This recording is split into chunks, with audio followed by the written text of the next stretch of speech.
Hi friends, இன்றைக்கி நம்ம ஆலு பர்த்தா தான் பண்ண போகிறோம். அது எப்படி பண்ணலான்னு பார்க்கலாமா? இது வந்து பொட்டேட்டோவில் பண்ணக்கூடியது. அது தோசை கூட, இட்லி கூட நம்ம அப்படி சாப்பிடுவோம். ஆனால் இது ஒரிஜினலாகவே சப்பாத்தி கூட சாப்பிட்டா தான் சூப்பராக இருக்கும். அதை எப்படி பண்ணலான்னு பார்க்கலாம். இது ஃபஸ்ட்டு இது ஆலு, அதாவது உருளைக்கிழங்கு எடுத்து நம்ம வேக வச்சு எடுத்துக்கணும். இதுக்கு 3 வெங்காயம் எடுத்து ஸ்லைஸாக வெட்டி வச்சுக்கோங்க. இதுக்கு 3 பச்சை மிளகா போதும்.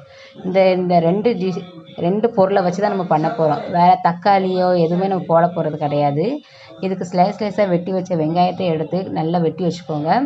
இதுக்கு பச்சை மிளகா வெட்டியாச்சு. ஒரு கடாயில் எண்ணெய் ஊற்றி கடுகு, ஜீரகம், கருவேப்பிலை எல்லாம் போட்டு நல்லா தாளித்து எடுத்ததுக்கப்புறம் இதுக்கு மேலே வெட்டி வச்ச வெங்காயத்தையும் போட்டு வதக்குனதுக்கப்புறம் நல்ல கலராக வரட்டும். இது கொஞ்சம் கலர்ஃபுல்லாக வந்தால் தான் நல்லாயிருக்கும். இதுக்கு மேலே வேக வச்ச உருளைக்கிழங்கை எடுத்து நம்ம தோல் சீவி வச்சுக்கோங்க.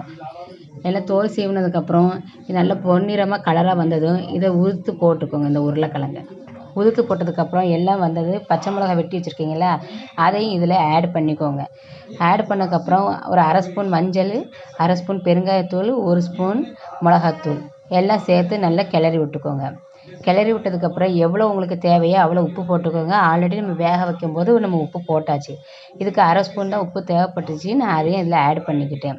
இதுக்கு மேலே கொஞ்சம் மேகி மசாலா போட்டு ஆட் பண்ணிக்கோங்க. மேகி மசாலா வந்து டிஃப்ரெண்ட்டான உங்களுக்கு ஒரு டேஸ்ட்டும் கொடுக்கும். கொஞ்சம் பார்க்க டெம்ப்டியாக உள்ள சப்பாத்தி கூட சாப்பிடும்போது அவ்வளோ டிஃபனுக்கெலாம் நீங்கள் கொடுக்கும்போது இந்த டப்பாவே காலி ஆயிரும். உங்கள் டிஃபன் பாக்ஸு அவ்வளோ சூப்பராக டேஸ்ட்டாக வரும். இது உங்கள் பசங்களுக்கெல்லாம் கொடுத்தீங்கன்னா, மம்மி டெய்லி இது பண்ணி தாங்கன்னு தான் சொல்லுவாங்க. என் பையன் சாப்பிட்டு அதைத்தான் சொன்னேன், மம்மி எனக்கு இது நல்லா இருக்குன்னு.